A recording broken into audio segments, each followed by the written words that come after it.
मसीह यीशु के नाम में आप सबकी सलामती हो। आज हम कलाम मुक़द्दस में से पढ़ेंगे खरूज 30 बाब।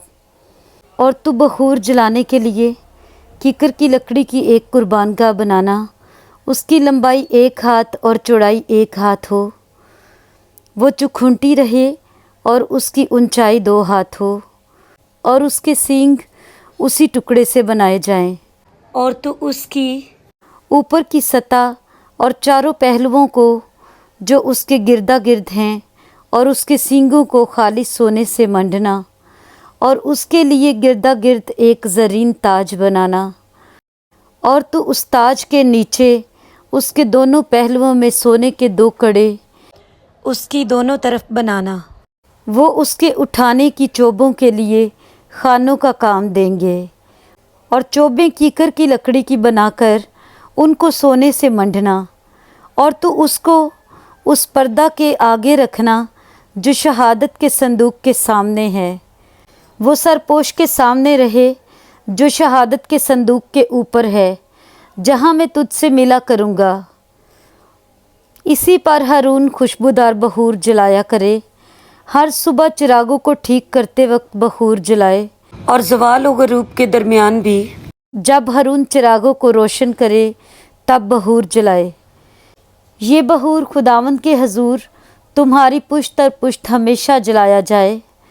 और तुम उस पर और तरह का बखूर ना जलाना, ना उस पर सोख्तनी कुर्बानी और नज़र की कुर्बानी चढ़ाना, और कोई तपावन भी उस पर ना तपाना। और हारून साल में 1 बार उसके सींगों पर कफ़ारा दे। तुम्हारी पुश्त दर पुश्त साल में 1 बार इस खता की कुर्बानी के खून से जो कफ़ारा के लिए हो, उसके वास्ते कफ़ारा दिया जाए। ये खुदावंद के लिए सबसे ज़्यादा पाक है। और खुदावंद ने मूसा से कहा, जब तू बनी इसराइल का शुमार करे तो जितनों का शुमार हुआ हो, वो फ़ी मर्द शुमार के वक्त अपनी जान का फ़िदिया खुदावंद के लिए दें, ताकि जब तू उनका शुमार कर रहा हो उस वक्त कोई वबा उनमें फैलने ना पाए। हर एक जो निकल निकल कर शुमार किए हुओं में मिलता जाए, वो मकदिस की मिस्काल के हिसाब से नीम मिस्काल दे। मिस्काल 20 चीरा की होती है। ये नीम मिस्काल खुदावंद के लिए नज़र है। जितने 20 बरस के या इससे ज़्यादा उम्र के निकल निकल कर शुमार किए हुओं में मिलते जाएं, उनमें से हर एक खुदावंद की नज़र दे। जब तुम्हारी जानों के कफ़ारा के लिए खुदावंद की नज़र दी जाए, तो दौलतमंद नीम मिस्काल से ज़्यादा ना दे और ना गरीब उससे कम दे।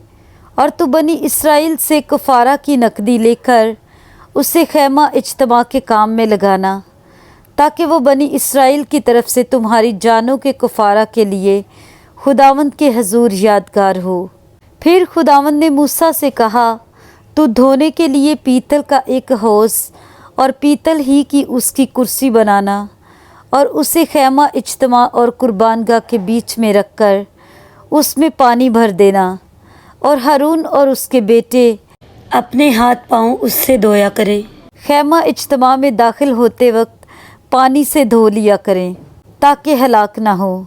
या जब वो कुर्बानगाह के नज़दीक खिदमत के वास्ते यानी खुदावंद के लिए सोख्तनी कुर्बानी चढ़ाने को आएँ, तो अपने अपने हाथ पाँव धो लें, ताकि मर ना जाएं।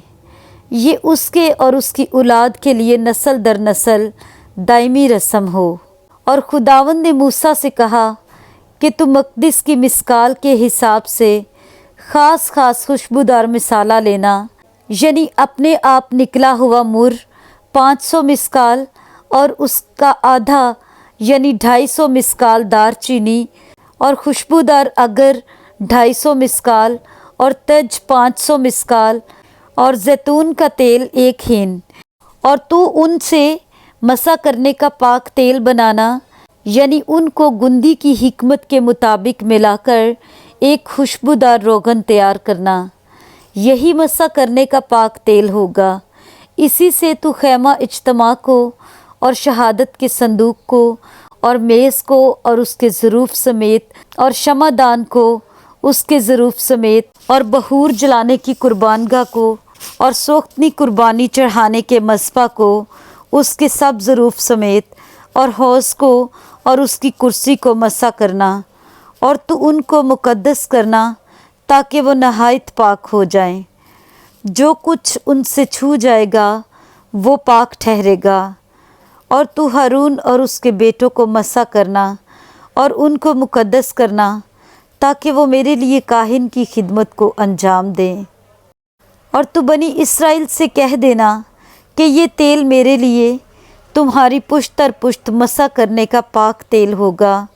یہ کسی آدمی کے جسم پر نہ ڈالا جائے، اور نہ تم کوئی اور روغن اس کی ترکیب سے بنانا، اس لیے کہ یہ مقدس ہے اور تمہارے نزدیک مقدس ٹھہرے۔ جو کوئی اس کی طرح کچھ بنائے یا اس میں سے کچھ کسی اجنبی پر لگائے، وہ اپنی قوم میں سے کاٹ ڈالا جائے۔ اور خداوند نے موسیٰ سے کہا، تو خوشبودار مسالہ مر اور مستگی اور لون اور خوشبودار مسالہ کے ساتھ خالص لبان وزن میں برابر برابر لینا، اور نمک ملا کر ان سے گندی کی حکمت کے مطابق خوشبودار روغن کی طرح صاف اور پاک بخور بنانا، اور اس میں سے کچھ خوب باریک پیس کر خیمہ اجتماع میں شہادت کے صندوق کے سامنے جہاں میں تجھ سے ملا کروں گا رکھنا۔ یہ تمہارے لیے نہایت پاک ٹھہرے۔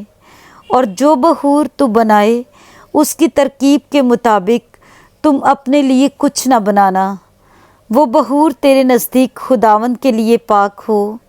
جو کوئی سونگھنے کے لیے بھی اس کی طرح کچھ بنائے، وہ اپنی قوم میں سے کاٹ ڈالا جائے۔ آمین۔ پاک کلام کے پڑھے اور سنے جانے پر خداوند کی برکت ہو۔ آمین۔